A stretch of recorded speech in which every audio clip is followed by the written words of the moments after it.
여러분에게 왕의 자리가 주어진다면 후대에까지 인정받을 수 있는 통치를 할 자신이 좀 있으실까요? 하셨는데 이스라엘 남유다 왕들 중에서 망각이란 이름과는 달리 절대 잊을 수 없는 행적을 남긴 악한 왕이 있어서 오늘 한번 만나보려고 합니다.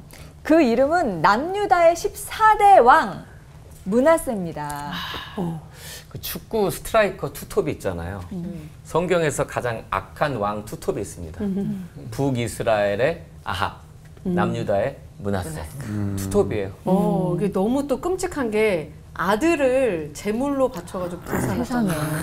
근데 므낫세 아버지가 히스기야인데 그 자식 교육을 어떻게 시켰길래 이렇게 지금 히스기야 탓하는 거예요 지금? 네. 어떻게 이렇게 됐나요? 네. 아니 일설에 의하면 이사야 선지자를 톱으로 켜서 죽였다고 하니까 그 정도면은 그 네로 황제급 아닌가 이 생각도 드는데 이해할 수 없는 건 진짜 통치 기간이 무려 55년이나. 그러니까요. 그러니까 제가 기가 막힌 부분이 바로 그 부분이에요. 아니 악행하다가 글쎄 므낫세가 회개를 하니까 하나님께서 통치 기간을 연장을 시켜주셔가지고 최장 집권을 했다고 하는데 이거 원래는 악은 지옥, 선은 천국 이거 아닌가요? 이거 하나님한테 따져야 되는 거 아닌가요? 이 정도면. 우리 기독교는 뭐 그렇지 않죠. 그러니까 하나님 역사의 그 은혜 가운데 정말 가망 없는 자도 없다는 걸 므낫세를 통해서 보여주시는 아름다운 이야기가 이제 펼쳐질 것 같아요. 네. 예. 그렇죠. 거기는 므낫세의 악행보다도 하나님의 성품이 이런 독종, 악종도 하나님은 끝까지 참으신다. 어떤 뭐 가룟유다가 보면 제일 이렇게 자질이 뛰어났지만은 실패했잖아요. 해결을 안 했기 때문에. 베드로는 허물이 많았지만 용서를 받았대요. 그런 식으로 므낫세의 악행을 통해서 하나님은 길이 참으신다. 뭐 진노 중에도 참으신다. 끝까지 소망을 남겨두신다. 이 모습으로 봐야죠. 네. 그게 신앙의 신비 같아요. 그러니까 하나님의 은혜와 긍휼은 저는 신비라고 생각해요. 어떤 사람에게는 전혀 그래서는 안 될 것 같은데 굉장한 치유가 임하고 변화가 임하고요. 그래서 저는 이 성경을 보면서 이 상처, 고통, 고난을 받았던 인물들, 이 상처가 별이 되는 순간 그것이 신앙의 신비가 아닌가 하는 생각이 들어요. 네. 악한 왕 므낫세 어떤 왕이었을까도 궁금하고요. 하나님께서 그를 크게 한번 봐주신 것 같은데 왜 봐주신 걸까도 궁금합니다. 이런 경우가 다 있구나 싶은 생각도 드는데 설교로 먼저 생각을 좀 다듬어 봐야 되겠습니다. 김문우 목사님께서 시작해 주시겠습니다. 그러니까 므낫세 왕은 보면 이렇게 종합판이다. 나쁜 면이든 뭐 회개의 면이든 므낫세는 하나의 종합편을 볼 수가 있습니다. 첫째는 므낫세를 보면 축복과 저주라는 게 뭐 가계의 흐름이다. 아버지를 따라서 자식에 대한 그런 게 아니에요. 철저히 완투원이에요. 민수기 6장에도 보면 하나님이 복을 주실 때는 단수로 나온다 그래요. 하나님의 제사장의 축복을 얘기할 때 보면 너에게 너를 통해 복을 주신다. 그래서 하나님은 도매도 잘하시고 소매도 잘하신다고 하나님은 민족을, 세계를, 우주를 경영하시지만은 철저히 므낫세 한 사람이지 아버지가 히스기야인데 손자가 요시야인데도 불구하고 이 돌연변이 같은 이 므낫세를 보면 가계의 흐름이라기보다도 철저히 하나님 앞에서 1대1로 책임을 져야 되는 1대1의 문제다. 그것이고 둘째는 열왕기 하 21장 3절에 보면 길이 두 가지가 있어요. 보면 다윗의 길이 있고 사울의 길이 있고 이 므낫세 왕은 다윗의 길이 아니고 아버지 히스기야의 길이 아니고 이스라엘의 왕 아합의 행위를 따랐다. 길을 잘못 들은 거죠. 다윗의 길이 있는데 사울 왕의 길로 따라간 거예요. 아합의 길로 가버린 길을 잘못 들은 사람이 이 사람이고 될성부른 나무는 떡잎이 다르듯이 망하는 사람, 저주받은 사람, 실패하는 사람도 특징이 있다는 거예요. 근데 이게 므낫세에게는 이 실패의 종합판, 실패의 하나의 그게 므낫세에게 나타납니다. 첫째는 제약과 우상 숭배의 종합판이다. 하나님은 분명히 하나님 외에 다른 신은 섬기지 말라고 했는데 므낫세는 온갖 우상을 다 섬겼으니까 아주 종교다원주의 같이 이렇게 된 사람이고 두 번째는 죄를 많이 지었고 크게 또 회개했고 또 크게 겸손한 사람. 죄도 많이 지었고 또 회개도 많이 하고 독특한 사람이에요. 므낫세는 이방인들보다 더 복합적으로 죄를 지었다. 이방인들이나 하는 그런 자식을 제물로 바치고 이런 도무지 하나님의 사람들이 할 수 없는 그런 죄를 저지른 사람이 므낫세예요. 그만큼 죄의 어떤 전념성, 연쇄성이 므낫세 왕국에서 가장 잘 나타나고, 므낫세가 보면 백성들을 꼬드겨 가지고 주도적으로 적극적으로 죄를 지었다. 교만의 끝판왕이다. 그리고 므낫세가 나중에 회개했을 때도 그 우상 숭배의 잔존 세력을 정리를 안 한 거예요. 그대로 그냥 남겨놓고 회개하고 끝을 안 봤기 때문에 므낫세는 무덤이 왕들의 무덤이 아닌 그의 궁전에 묻혔습니다. 왕들의 무덤에 못 묻힌 사람입니다. 므낫세의 생애를 보면 전체적으로 경제적으로는 최고 호황이었는데 영적으로는 불황이었다. 그래서 성경의 원리를 보면 은과 금이 없었던 베드로는 예수 이름 하나 가지고 기적을 행하는데, 항상 먹을거리가 많고 풍성할 때마다 사람은 대부분 교만해진다는 거예요. 그래서 최고의 경제적인 호황기 때 최악의 영적인 상태로 불황기를 맞이한 사람이 므낫세입니다. 그런데 므낫세가 이제 말년에 그가 어려움을 당하여 회개하고 회복이 되는데, 그거는 느부갓네살 그 이방 왕이 짐승같이 되었다가 회복이 된 거하고 비슷하다고, 이스라엘 백성들이 죄와 악행으로 인해서 심판을 당해서 바벨론 포로로 70년까지 끌려갔다가 다시 돌아온 거와 같은 거 비슷한 그런 예표가 된다 그래요. 그렇게 죽으라고 말을 안 듣던 천년의 세월 동안 속썩이던 이스라엘 백성들이 심판을 받았지만, 그래도 하나님이 그 아까 우리 목사님이 얘기한 그 어떤 긍휼의 사랑의 신비로 그래도 용서해 주시고 다시금 돌아오게 하는 그 모습을 므낫세의 말년의 환난과 회개를 통해서 보여줍니다. 그래서 므낫세의 생애를 보면 경제적으로 뭐 부강했고 나라가 국방이 강했고 이게 문제가 아니고, 오히려 고난을 통해서 회개의 길로 들어가면서 고난이 그에겐 축복의 안내자가 되었다. 그가 말년에 환난을 당하여 하나님 앞에 간구하고 이제 회복이 된 얘기가 나오거든요. 그렇게 우상 숭배를 많이 하고 해서 그 심판을 받아서 이제 바빌론에 끌려가게 됩니다. 아시리아 기록에 보면 BC 648년에 아시리아가 유다를 침공할 때 그 복종하고 끌려간 왕의 이름에 므낫세가 나온다 그래요. 근데 므낫세가 끌려갈 때 얼마나 비참했는가 하면 그 벽화를 보면 코에 갈고리를 끼워가지고 쇠사슬에 묶여가지고 2-3달을 질질 끌고 가는 거예요. 그렇게 가서 포로지에 소처럼 끌려갔다가 그곳에서 이제 고난을 당하니까 비로소 회개하고 돌이켜서 그가 이제 회복이 됐다는 얘기입니다. 그래서 고난당함이 차라리 유익이다. 성경 역사를 보면 우리가 잘 되고 복받고 형통하고 이게 잘 되는 게 아니라 고난을 통해서 겸손을 감당하고 또 하나님을 의지하게 되면서 진짜 여호와가 나의 분기시고 하나님 한 분만으로 만족하게 되는 그런 그 므낫세를 통해서 최고의 부자, 최강의 권력, 최장수의 왕의 그걸 보지만은 영적으로는 가장 악행을 저질렀는데 그나마 말년에 회개해서 회복이 된, 잘 되면 어떻게 되고 또 내리막길을 갈 때 어느 정도 비참해지고, 그러나 회복했을 때는 하나님이 어떻게 그를 다루시는가. 므낫세의 일생, 므낫세의 왕국을 통해서 그런 제약의 여정 전체 우리가 종합편을 본 듯한, 므낫세를 통해서 생각이 많아지는, 므낫세를 통해서 우리가 많은 것을 우리가 배울 수 있는 우리 함께 되시기를 주님의 이름으로 축원합니다. 아멘. 하나님 아버지, 저희들도 늘 주님 앞에 겸손을 감당하고 주님 부탁하신 일들을 감당함으로 주의 길 꿋꿋하게 가게 해 주옵소서. 아멘. 예수님 이름으로 기도하옵나이다. 아멘. 아멘.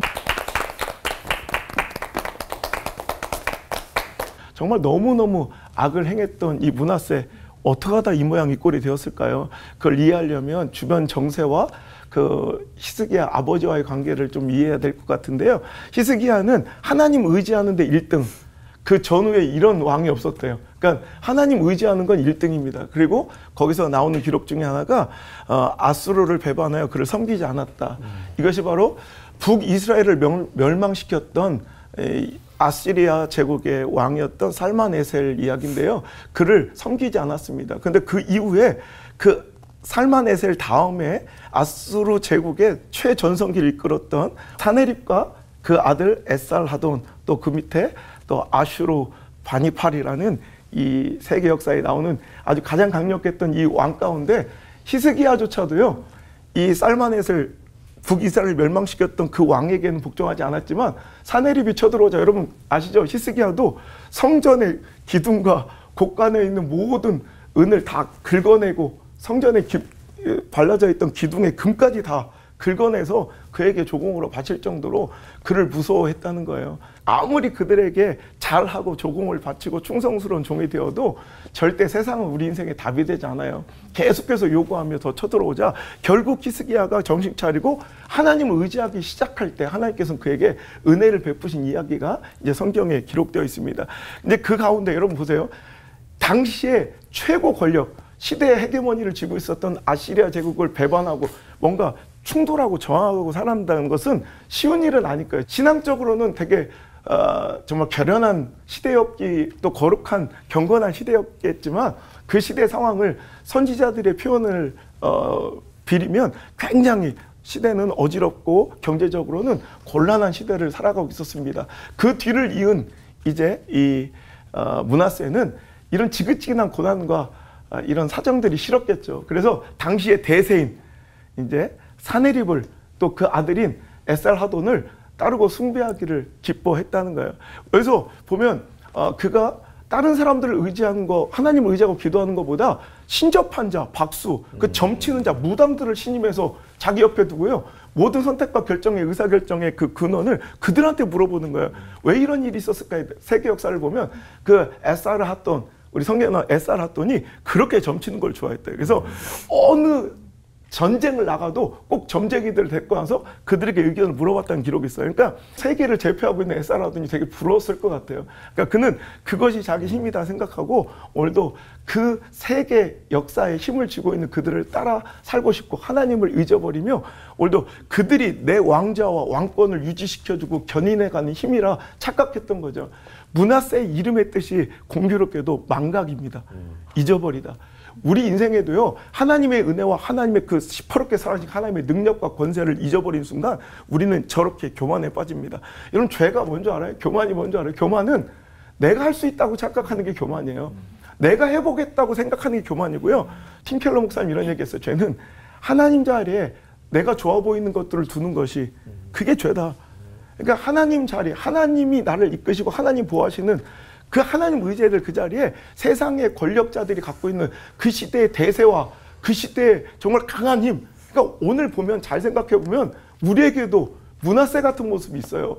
우린 손가락질하며 므낫세를 욕하지만 우리도 하나님보다 더 의지하고 내 자식들이 더 성공하고 이 시대 가운데 잘 나가기 위하여 필요한 것 같은 스펙, 이 시대의 트렌드, 뭐 성공의 아이템, 뭐 이런 것들이 여러분 자녀들에게 은연중 스며들어 여러분 영혼까지 팔아서 영혼까지 끌어다가 뭘 투자하고 주식을 사야 되고 부동산을 사야 된다는 이런 의식들이 여러분 교회 안에도 있지 않습니까? 여러분 하나님 자리에 하나님을 의지하지 않고 하나님을 신뢰하지 않고 하나님의 능력을 잃어버린 채 거기에 힘이 있다 생각하며 오늘도 착각했던 그는 오늘도 하나님의 은혜를 망각한 채 그렇게 세상을 의지하고 살아다가 결국 우리 김 목사님 말씀하신 것처럼 자기가 그토록 의지했던 이제 아수르의 그 아까 에살하돈의 아들인 아슈르 바니팔이라는 그 최고 강력했던 그 왕한테 코가 질질 끌려 자기가 의지했던 왕한테 끌려가서 반성문 쓰고 돌아온 거예요. 그러니까 오늘도 우리는 자꾸 재빠르게 기민하게 민첩하게 아주 약삭빠르게 어디 가면 내가 이길 수 있을까, 누구한테 줄 서면 좋을까, 막 목회자들조차도 막 이렇게 세상의 그 권위와 질서 연줄 앞에 그 스펙 앞에 줄 서려고 하지만 결국 하나님만이 답이시라는 걸 우리는 잊지 않고 살았으면 좋겠습니다. 내가 누리고 있는 이 은혜 주신 분, 또 내 삶을 이끌어가고 있는 이 견인의 힘이 내 삶의 원동이 하나님께 있음을 여러분 기억하고 살아갔으면 좋겠습니다. 그러니까 하나님 왜 나죠? 나에게 이런 은혜를 주십니까? 오늘도 늘 질문하며 그 은혜가 그 힘과 능력이 하나님께로부터 왔음을 꼭 기억하는 그런 지혜로운 삶을 살 때, 즉 망각은 교만, 그 교만은 패망의 선봉이지만 기억은 감사, 감사는 또 다른 축복의 예약이 될 줄 믿습니다. 영적인 기억력이 늘어나는 것, 은혜의 유통기한을 늘리는 것이 믿음의 성숙이고 신앙의 안전입니다. 오늘도 저와 여러분이 오늘도 하나님께서 주신 그 은혜에 대한 기억력을 잘 또 유지시켜서 오늘 하나님께 주실 더 큰 축복과 은혜를 누리는 아름다운 올포 모든 가족들 되시기를 주의 이름으로 축복합니다. 아멘. 기도하겠습니다. 하나님, 오늘도 전적으로 하나님을 의지하며 은혜의 기억의 유통기한을 늘려가는 우리 사랑하는 모든 올포 가족들 될 수 있도록 축복해 주세요. 아멘. 나의 사랑, 언제나 오르신, 언제나 선하신 우리 구주 예수님의 이름으로 기도합니다. 아멘. 아멘. 실제로 12살에 왕이 된 사람이 므낫세입니다. 므낫세의 이름의 뜻은 잊어버림이죠. 망각. 므낫세의 아버지는 히스기야입니다. 히스기야는 산헤립의 침략으로부터 엄청난 고통을 받았죠. 그러나 하나님을 의지할 때 구원하시는 역사를 경험하면서 고통을 잊었습니다. 또 히스기야는 죽을 병에 걸렸죠. 하나님 앞에 벽을 향해서 간절히 기도할 때 하나님이 그 생명을 연장시켜 주셨습니다. 병에서 치료받고 병으로 인한 고통을 잊어버렸죠. 므낫세의 이름을 부를 때마다 아버지는 그 고통을 잊어버리고 하나님의 은혜를 기억했을 겁니다. 근데 문제는 므낫세가 망각하지 말아야 될 것을 망각한 거죠. 무엇입니까? 하나님의 은혜를 망각한 겁니다. 사실 12살에 왕이 되었으니 어떤 일이 일어나겠습니까? 육체적, 정서적, 영적으로 미성숙했을 겁니다. 또 주변에는 간신배들이 넘쳤을 거예요. 아부하고 아첨하면서 므낫세를 조정하려는 사람들이 많았겠죠. 그래서 여러 국정농단, 좌지우지하려는 여러 우상 숭배자들에 의해서 므낫세는 휘둘렸을 겁니다. 그 결과 어떤 일이 일어납니까? 최고의 우상 숭배자가 되죠. 온갖 잡다한 우상을 성전 안에 들여놓고 잡다한 신을 섬겼습니다. 그래서 어떠한 일이 일어납니까? 하나님께서 이 므낫세에게 고난을 허락하십니다. 아수르의 침략에 의해서 므낫세는 사로잡힙니다.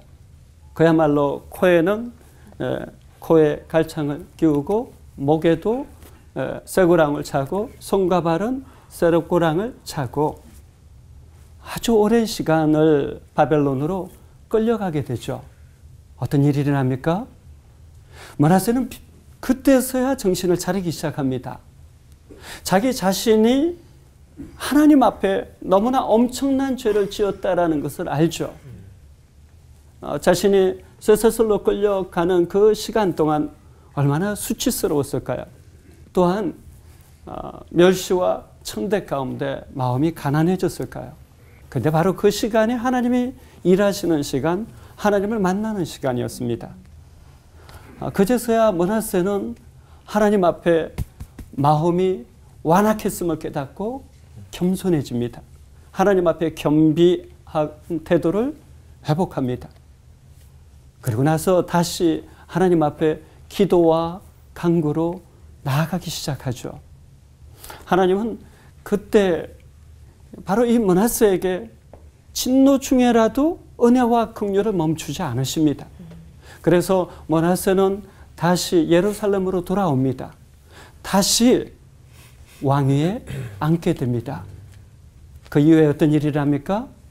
므낫세는 자신이 세웠던 그 우상을 철거하기 시작합니다. 쓰레기 소각장에 다 갖다 버리고 불태우기 시작합니다. 그리고 하나님 앞에 기도와 간구로 나아갈 때 하나님은 므낫세의 기도를 다시 들으십니다. 므낫세의 간구를 다시 들으십니다. 므낫세에게 다시 한번 은혜를 허락해 주십니다. 사랑하는 여러분, 오늘 우리 시대를 깊이 돌아보십시오. 어쩌면 오늘 우리 시대 너무나 많은 외적인 내적인 우상으로 가득 찬 시대를 살아가고 있지 않습니까? 사실 하나님께서는 므낫세를 통해서 우리 자신을 보게 하는 겁니다. 우리가 하나님 앞에 어떻게 서 있는가를 보게 하는 것이죠. 우리는 므낫세를 통해서 기억해야 할 것이 있습니다. 그것은 무엇입니까? 우리가 지금 하나님 앞에 겸손하게 겸비해야 한다는 것입니다. 그리고 거기서 멈추지 말고 진심과 전심으로 하나님 앞에 기도하고 간구를 다시 해야 되는 때라는 것입니다. 그러면 반드시 하나님께서 다시 우리에게 은혜를 베풀어 주실 겁니다. 므낫세가 그 고통으로 인해서, 고난으로 인해서, 고독으로 인해서 하나님 앞에 다시 부르짖었을 때 하나님께로 돌아올 수 있었습니다. 그는 계속 부명의 권력을 누리고 살았더라면 세상에서 잘 살았을는지 몰라도 우상 숭배자로 끝났을 겁니다. 그러나 그 고난이 오히려 상처가 오히려 회복이 된 거죠. 별이 된 거죠. 오늘 우리는 므낫세를 통해서 다시 한번 우리 자신을 볼 수 있기를 소원합니다. 그리고 우리 안에도 혹시라도 어긋나고 그릇된 길에 서 있다라면 다시 하나님 앞에 나아가고 다시 은혜를 회복할 수 있기를 축원합니다. 기도하겠습니다. 하나님 아버지, 우리 내면에 우리 삶에 있는 우상을 제하며 전심으로 하나님께 돌이키게 하여 주옵소서. 또한 그와 같이 하나님께 돌이킬 때 진노 중에라도 긍휼을 베풀어 주시고 다시 은혜로 아끼시옵소서. 예수님의 이름으로 기도하옵나이다. 아멘.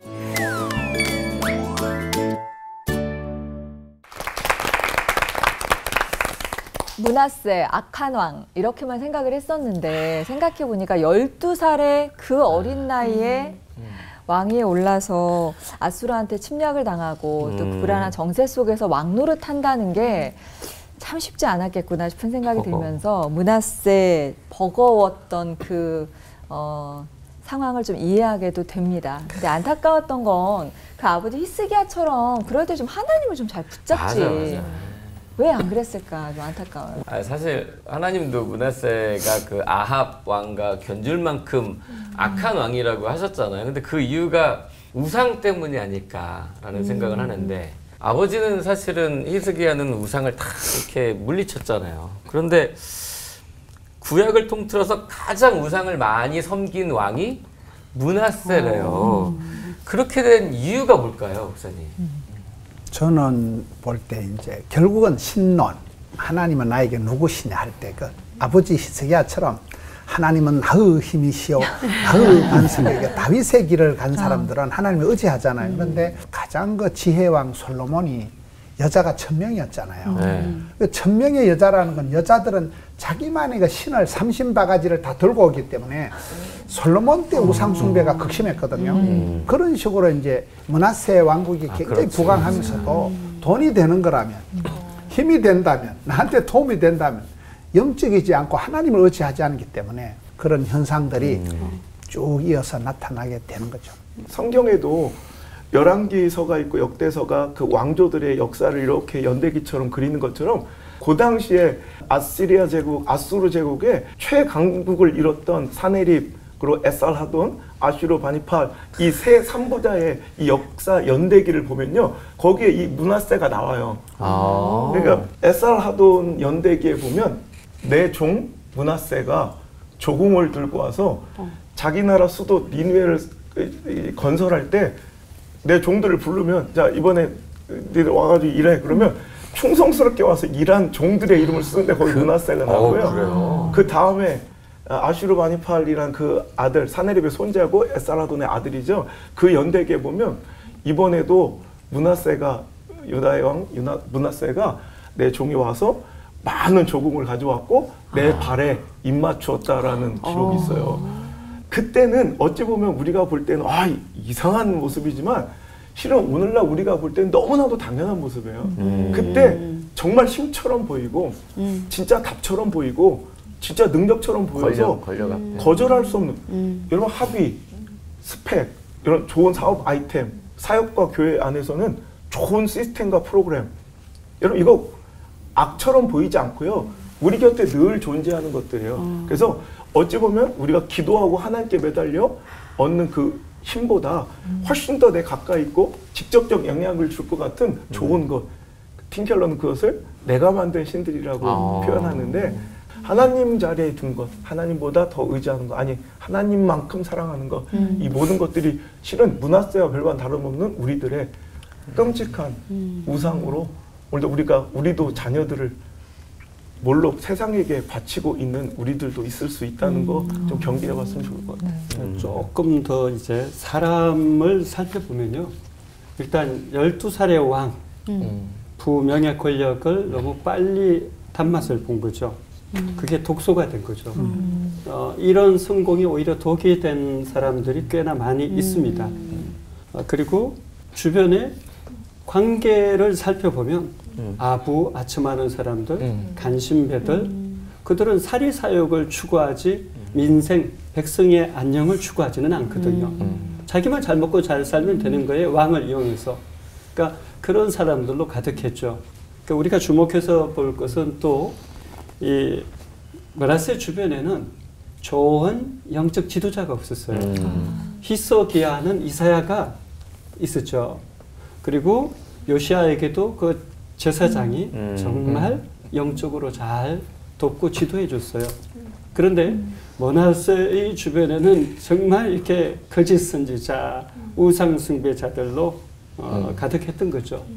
그러다 보니까 이제 국제 정세가 너무 불안하고 위험한데 눈에 보이지 않는 하나님이 아니라 눈에 보이는 우상을 계속해서 의지하게 되는 거죠. 그러면 자연스럽게 이 므낫세가 취한 방식은 보여주기식 정치, 보여주는 우상 숭배. 그리고 결국은 그 자체가 인간이 만든 신이기 때문에 아무런 능력이 없는 거죠. 그래서 오늘 이 시대에 우리도 살아가면서 정말 우리는 어디에서 있는가? 우리 민족은 어디에서 있는가? 우리 한국 교회는 어디에서 있는가? 좀 므낫세를 통해서 좀 깊이 있게 보았으면 좋겠다 싶어요. 이 좋은 걸로 그 아버지의 그 아들 되기가 많이 힘든 것 같은데 아버지 히스기야도 병들어 죽게 됐다가 간절히 기도해서 하나님 은혜로 생명을 무려 15년이나 연장받았는데 그 후에 또 바로 교만해졌고 므낫세도 그걸 답습했고 그 아들 아몬도 악한 왕이었고 다만 손자 요시야는 좀 훌륭한 왕이었다고 하는데 이 계보만 봐도 뭐가 축복이고 저주인 건지 모르겠어요. 김문우 목사님. 신앙의 가장 큰 위기는 평안과 안정이래요. 우리가 보통 그걸 복받았다고 생각하잖아요. 그런데 이제 히스기야 같은 경우는 보면 가장 경제적으로 부강했고 장수했고 세상적인 관점에서는 다 이게 복을 받았는데 우리가 영적으로 뒤돌아볼 때는 가장 악행을 행하고 우상을 극심하게 섬겼던 사람인데 하박국에 보면 없는 게 많이 나오더라고요. 뭐 외양간에 송아지 없고 무화과나무에 열매가 없고 포도나무에 소출이 없는 게 한 6가지 나오더만 없을지라도 완전히 앵꼬가 되고 거들나고 바닥을 쳤는데 중요한 건 하나님 한 분만으로 만족하고 하나님 한 분만으로 즐거워하고 하나님 한 분만으로 기뻐하는 게 이제 이스라엘의 오리지널 축복이라는 거죠. 근데 우리가 살아갈 때 현실적으로 느끼는 거는 그게 반갑지가 않아요. 하나님 한 분 내 도움이 되신다면 끔찍한 것 같고 뭔가 이상한 것 같고 눈에 보이는 아까 눈에 보이는 당장 어떤 편리 그런데 이게 우리가 현세적인 데 익숙하다 보니까 므낫세가 3대 재수 없는 게 초반에 성공한 거예요. 초반에 성공한 사람은 평생 철이 안 들고 그 초반에 야 뭐 내 맘대로 다 되네 세상 별까이네 초반에 성공은 그 사람은 굉장히 교만하게 만들기 때문에 그것이 므낫세가 12살부터 왕의 단맛을 봐버린 것이 큰 이제 그것이 우리가 살아갈 때 아이들을 볼 때도 부모님 우리 세대가 고생했다고 아이들을 막 등 따시고 배부르고 오냐 그렇게 넓은 길을 꽃길을 걸어가면서 이게 애를 망치는 거라고. 애들이 오히려 천지도 모르고 하나님을 두려워할 줄을 모르는 거. 그래서 너무 안녕하고 평안하고 등 따시고 배부른 거는 전혀 축복이 아니에요. 주신 자도 취하신 자도 주관하시는 하나님 한 분을 나의 기업으로 나의 그것으로 삼을 수 있는 게 믿음의 안목이 있어야 돼요. 그래서 축복 같은 저주가 있고 저주 같은 축복이 있다. 그 결과 문하세의 여러 악행들과 그리고 우상숭배 때문에 결국에는 이 남유다가 멸망하는 좀 영향을 준 게 아니냐라는 이야기도 있고 그렇게 얘기하기까지는 좀 아니다 이런 여러 가지 이야기들이 있는데 우리 정치학을 전공하신 안우성 목사님께서 보시기에는 어떻게 생각하시는지 궁금합니다. 아까도 얘기했지만 이 문하세는 이제 여기저기에 이제 줄을 대보려고 어디가 이제 진짜 대세인지를 알아보려고 막 국제관계학적으로 보면 굉장히 고민했던 지도자예요. 그래서 아수르가 굉장히 강할 때는 완전히 거기 종처럼 매달렸다가 전성기를 끝내고 아수르 제국의 몰락이 이 아슈르바니팔부터 시작됐는데 그 후기 때 이제 이집트가 좀 이제 커 나가고 자기 말을 안 들으니까 이제 옛날엔 이 엘람하고 이쪽하고 전쟁을 하느라고 이제 서쪽을 신경 못 쓰다가 이제 원정을 보내요. 이집트에 아슈르바니팔이 와가지고 이집트 제 25왕국이라고 하는 그 25왕국을 이제 무너뜨리려고 할 때 딱 보니까 이제 아수르도 예전만 못한 것 같아. 그래서 이 문하세가 이제 이집트 편을 들었다가 박살나서 끌려가는 거예요. 반성문을 쓰는 이유가 그때 아슈르바니팔이 이제 이집트 원정을 왔을 때 대세를 잘못 착각한 거야. 이제는 이집트가 더 강할 수 있게 우리가 힘만 모으면 저건 이제 이빨 빠진 호랑이다 싶어서 이집트 제25왕국과 함께 연합하여 싸우려다가 아직도 대세는 아수르였던 거예요. 그래서 너 잘못했으면서 코 끌려가지고 가서 반성문 쓰고 이렇게 돌아와서 야 이집트도 답이 아니었구나. 아수르 다니면 다 틀린 거야. 그리고 나서 다시 하나님께 돌아오게 되는데 다른 곳에 답이 있다고 생각할 때 문하세의 악행이 그 결과로 참혹하게 이어지는 어찌 보면 정치적으로 보면 역사적으로 보면 그런 흐름들이 있습니다. 그래서 오늘도 좀 다분히 영향을 미쳤다고 볼 수 있고요. 성경 안에서 문하세의 악행 때문에 그 나라를 찢을 것이라는 하나님의 예언이 있었기에 저는 충분히 문하세부터 남유다의 멸망이 시작하는 단서 발조가 되었다고 저는 좀 생각할 수 있을 것 같아요. 또 많은 분들이 궁금해하는 것이요. 열왕기에는 문하세의 회개가 안 나오고 역대하에만 나오는데 이 문하세가 진짜 회개한 게 맞는지 그리고 아버지 히스기야 때도 하나님이 한번 당하셨는데 문하세 뭘 믿고 다시 왕위에 앉히신 건가요? 그러네. 이 간구하고 이렇게 죄를 이렇게 사해 주세요 기도를 하면은 저가 정말 그냥 이 많은 죄들이 싹 사라지나요, 이상한 목사님? 하나님께서 인간이 만약에 저지른 행위대로만 한다라면 하나님 앞에 살아남을 수 있는 사람은 아마 한 명도 없을 거예요. 그런 의미에서 저는 신앙은 분명 신비가 존재한다라고 생각을 해요. 사람들은 몰라도 하나님은 속속들이 아시잖아요. 그것을 정말 하나님이 그 행위대로 심판하신다라면 버틸 사람이 누가 있을까 싶고요. 회개에 대해서는 깊이 오늘 우리 자신도 고민할 필요가 있다고 생각해요. 왜냐하면 정말 회개라면 그 과정 속에서 성찰이 일어나고 변화가 일어나죠. 그러니까 문하세는 그 고난과 고독과 고통의 시간들을 통해서 분명 그 이후에 보면 우상들을 철폐하고 바알 신상을 전부 철폐하고 그런 변화가 분명 나타나는 걸로 봐서는 말년에 회개했다라고 저는 보여지고요. 사실 아무리 어려운 시대에도 독재자는 잘 먹고 잘 살아요. 그래서 저는 문하세는 어릴 때부터 단맛을 봤다라고 생각해요. 그러나 그런 사람이 힘든 시대일수록 극소수죠. 그걸 기억할 필요가 있고요. 두 번째, 진짜 회개라면 세상적 관점이 아니라 하나님의 관점으로 보는 시야가 생기죠. 제가 얼마 전이에요. 이렇게 어떤 분이 옷을 입고 있는데 이 가디건에다 여러 개의 줄이 있더라고요. 저분은 왜 저렇게 추리닝 같은 가디건을 입고 있을까 궁금해가지고 이제 우리 다른 사역자들에게 그게 도대체 얼마쯤 하냐 뭐냐 했더니 목사님 그건 추리닝이 아니라 명품인데 그 가디건 200에서 300만 원 합니다. 이러더라고요. 그래서 나는 명품 보는 눈도 없구나.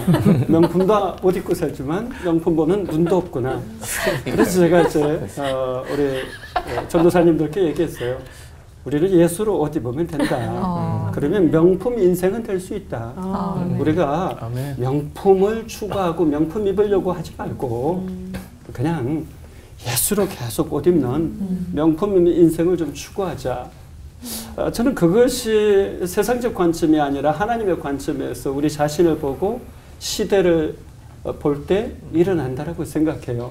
사실은 많은 경우에 있어서 하나님 하지만 많은 경우에 있어서는 지나치게 세상적이고 세속적이지 않나요?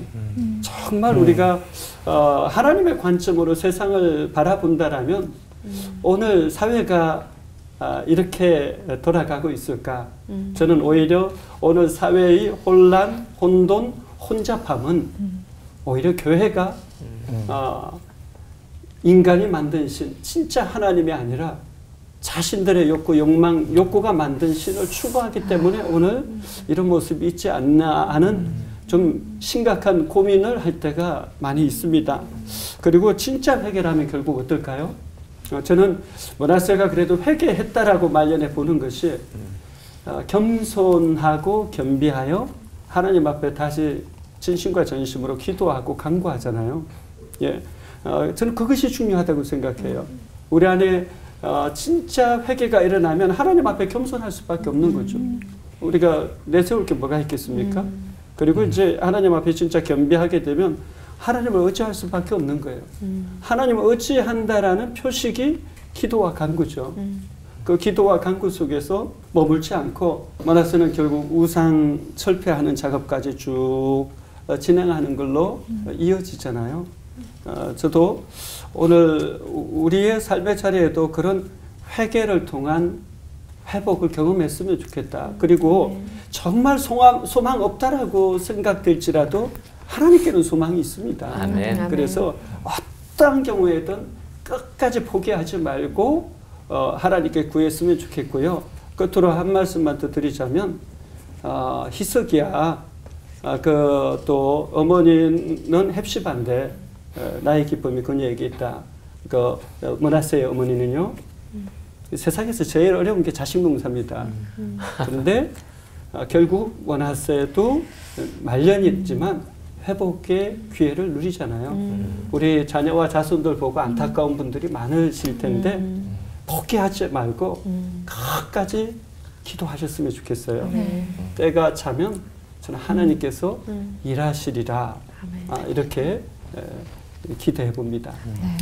언제나 성경 인물이 이렇게 주인공이 되면요, 그런 사람이지라고 할 수가 없는 게 우리 모습이구나, 내 얘기구나라는 것 때문에 오늘도 므낫세 보면서 그러네, 우리가 뭐라고 할 수가 없는 그런 면이 있어요. 자, 올 포월에도 피하려고 해도 피할 수 없는 목사님들이 싫어하시는 순서가 있어요. 돌발 질문 어느 분이 가지고 계신가요? 제가 네. 갖고 있거든요. 돌발 질문 하겠습니다. 연기자. 나도 때로 하나님보다 세상 것을 우선시하는 므낫세일 때가 있다 없다. 하나 둘 셋. 있다. 더 솔직하게 있다라고 대답하셨어요. 뭔가 의외이기도 하거든요. 네. 목사님들은 안 그러실 것 같은데 라는 생각도 드는데 있었다 아닐까. 네. 찬송 중에 세상 줄 건 없일세 이런 가사가 있어요. 그래서 내가 세상을 더 좋아했다가 된통 당하고 난 뒤에는 이 산이 아닌가벼. 근데 그게 오래 안 가요. 유통기한이. 신앙의 유통기한이 더 짧고 세상을 사랑하는 게 더 평생이에요. 그래서 그럴 때마다 하나님 앞에 계속 얻어 터지면서 이제 돌아오고 하다 보니까 므낫세처럼 그런 게 더 많죠. 그래도 멀리 못 가셨을 것 같아요. 계속 그래서 돌아오고. 그러니까요. 주변에서만 이렇게 그럴까 말까. 많은 그래 목회자는 다행인 게 그래도 제도적으로 이렇게 좀 그쵸. 상황적으로 그래도 이게 잡아줄 수 있는 기회가 있으니까요. 저는 영적인 기억 상실증에 걸릴 때가 있어요. 내 삶을 견인하고 있는 힘, 나를 나되게 한 그 은혜의 원천은 하나님이신데 그 복이 너무 과해서 진짜 이렇게 막 살다 보면 그게 이제 어디서 왔는지를 까먹고 잃어버리고 망각한 채 내가 지금 무슨 힘에 이끌려 이 사역을 진행하고 있는지를 또 망각해요. 그래서 다른 것들이 더 좋아 보이고 이렇게 귀한 분들 같이 차라리 저 산골짜기 시골에서 그냥 있었으면 뭐 비교 대상이 없는데 비교의식이라는 게 이게 사람을 참 이상하게 만드는데 보면은 부흥하고 막 남들 뭔가 분명히 저분들은 여기 오셔야 될 이유가 있는 것처럼 보여요 저는. 그래서 저는 그런 게 없는 거예요. 그러니까 얼마 전에 고민이었어요. 그래서 나도 뭔가 다른 거를 좀 이렇게 의지하고 싶고 그래서 나도 뭔가 이 아이템을 더 장착하면 내가 더 보란 듯이 더 잘 사역할 수 있지 않을까라고 해서 한 5, 6개월 동안 고민했던 어떤 문제가 있는데 그게 헛된 것이구나를 깨닫게 되면서 어떤 때는 참 고난이 유익인 게 많은 사람들이 그냥 소 잃고 외양간 고치네 부정적으로 쓰이잖아요. 저는 오히려 그렇죠. 소 잃고 외양간 고칠 기회가 얻었으면 내가 몰랐었는데 소를 잃고 나니까 외양간을 고쳐야 된다는 사실을 알고 소 잃고 외양간이라도 고치자 내 인생은. 그래서 그때마다 또 얻어 터지고 넘어지고 자빠지고 실망스러운 내 모습을 들키기도 하고 또 안 들켰지만 거울 속에 비친 내 모습이 너무 꼴도 보기 싫을 때가 있어요. 그럴 때마다 정신 바짝 차리고 다시 그래 나 된 것은 하나님의 은혜지 내 사역을 이끌고 계신 분은 하나님의 힘이지 다른 것이 나를 이 자리에 있게 한 것이 아니다. 그런 생각을 하면서 충성밖에 열심밖에는 뭐 보여드릴 게 없는 사람이라 그게 나한테는 참 큰 은혜인 것 같아요. 사람은 누구나 욕구, 욕망, 욕심으로부터 자유롭지는 못한다라고 생각합니다. 그러나 진짜 하나님을 사랑하는 사람들은 끊임없이 하나님 앞에서 자신을 보는 사람일 거예요. 그런 사람들은 정도의 차이가 있지만 계속해서 하나님 앞에 씨름하겠죠. 저는 그래서 씨름이라는 단어를 참 좋아해요. 그냥 하나님을 의식하지 않으면 자기 욕구, 욕망, 욕심을 추구하겠죠. 그러면 하나님을 믿는다라고 하지만 사실은 욕구, 욕망, 욕심을 추구하면서 자신이 만든 신을 섬기면서 하나님이라고 부를 수 있는 거거든요. 그러니까 우리가 정말 정직하게 하나님의 관점으로 나 자신을 바라보려고 실험하는 그 수준 차이에 따라서 계속해서 하나님께로 돌아가고 죄 짓고 회개하고 회복하고 죄 짓고 회개하고 회복하고 그 차이가 저는 있다라고 생각을 해요. 그러나 심각하게 고민해야 될 것은 욕구, 욕망, 욕심을 추구하면서 하나님이라고 이름 붙였다라면 광야에서 황금 송아지를 하나님이라고 부르면서 춤추었던 그 장면을 꼭 기억해야 됩니다. 그건 굉장히 치명적이고 위험한 거죠. 왜냐하면 일생 동안 하나님을 믿었지만 하나님과 관계없는 사람이 될 수 있기 때문에 그러나 우리 자신이 연약함도 부족함도 있지만 계속해서 씨름하고 있다라면 그 씨름하는 자체가 하나님의 영이 그 사람 가운데 함께 있는 증거가 아니겠는가 저는 그렇게 생각해 봅니다. 씨름하는 거. 네. 씨름하는 거. 근데 나쁜 거 그리고 안 좋은 거는 이렇게 망각할 수 있다는 것도 사실 은혜다라는 생각도 좀 드는데 우리가 그 나쁜 것만 잊어버리는 게 아니라 은혜 받은 거 하나님께 정말 맞아요. 받은 것들을 잊어버릴 때 우리에게 엉망이 되는 그런 순간이 오는 것 같습니다. 오늘 문화세를 통해서 또 그런 걸 배우게 되네요.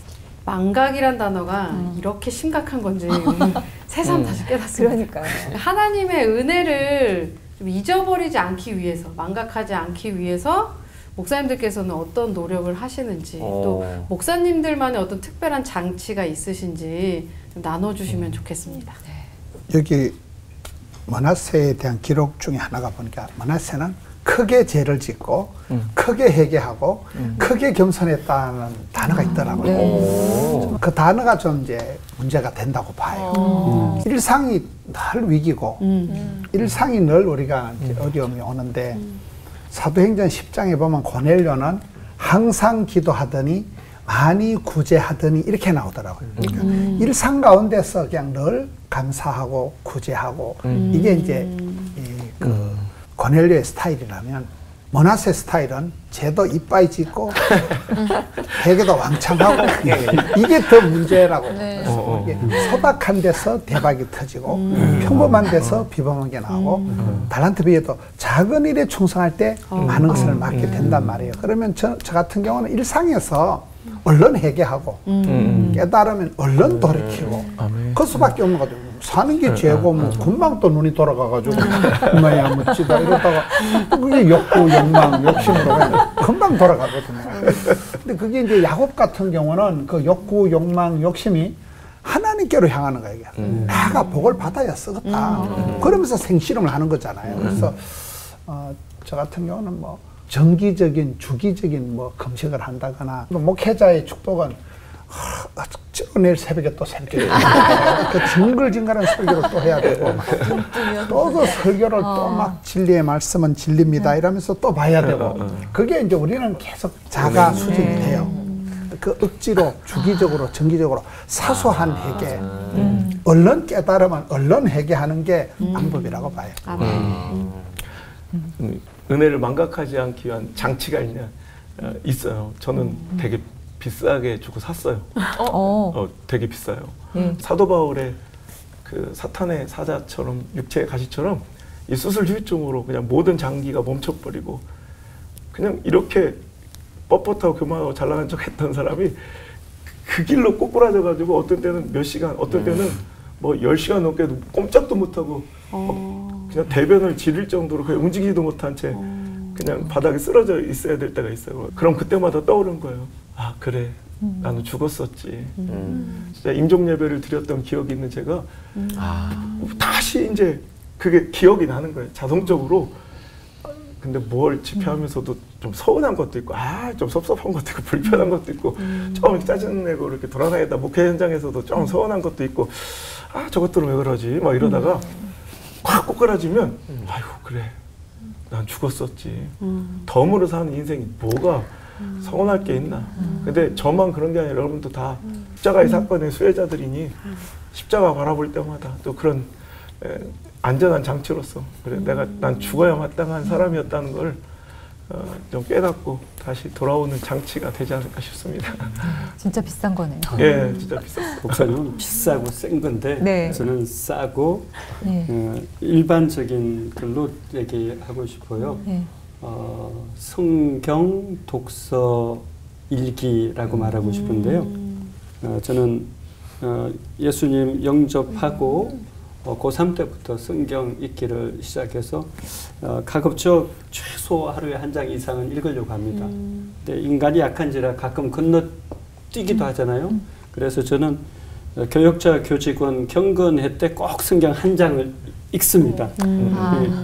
그래서 묶어두는 안전장치를 하고요. 물론 뭐 큐티도 계속 하지만 큐티장에다가 이제 그날의 중요 계획이라든지 중요한 것을 메모를 꼭 큐티장에 함으로써 큐티를 매일 하고 그래서 성경이 첫 번째고요.